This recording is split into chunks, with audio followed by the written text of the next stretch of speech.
The Wabash River is probably as low right now as I've ever seen it. Back in the 70s, there was 3 of us had 4-wheel drives, and we spent a lot of time playing in the mud.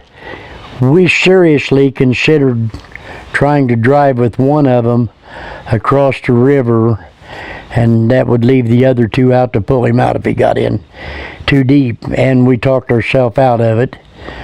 I would guess there's places right now that you can probably drive across the river down there, especially with some of this big tired raised cab jobs they're driving now. I don't know, my old Chevy might make it, but you get older, you get to thinking about the money, so you don't try near as hard. We've got a lot more erosion, it seems to me like, than we used to have. You get up north of Newport, up around, and Duke Energy has nothing to do with this other than they've tried to fix it, is where Duke's at. There's some bad erosion there. It's been there before Duke was there.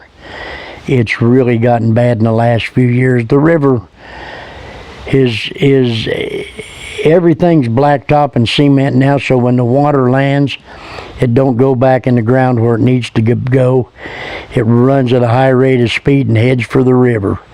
So the river comes up overnight, 3-4 days later tops, it'll be right back down in its normal banks. So it's changed a lot. We've been through the fish warnings and things. They've kind of relaxed them somewhat.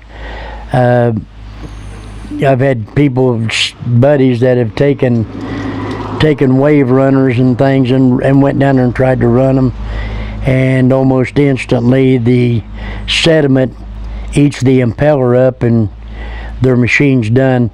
And this happens in a day's time. It doesn't take several days. But it's getting better, slow but sure. I think it's getting better.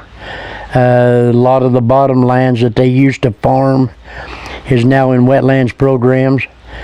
The mussel, return to mussel, the wildlife in general. We've got otter down there now. Everybody kind of down on the muskrat and the beaver because of the damage they do. We've still got a lot of bottom land that's really good. All we got to worry about now is the feral pigs making it up here from the south end of the state, and rumor says they're in the north part of Brown County now. So, I'd like to see the old river stay, but it's like everything else, it's fighting a hard battle. But I think the river's trying hard enough, it might win.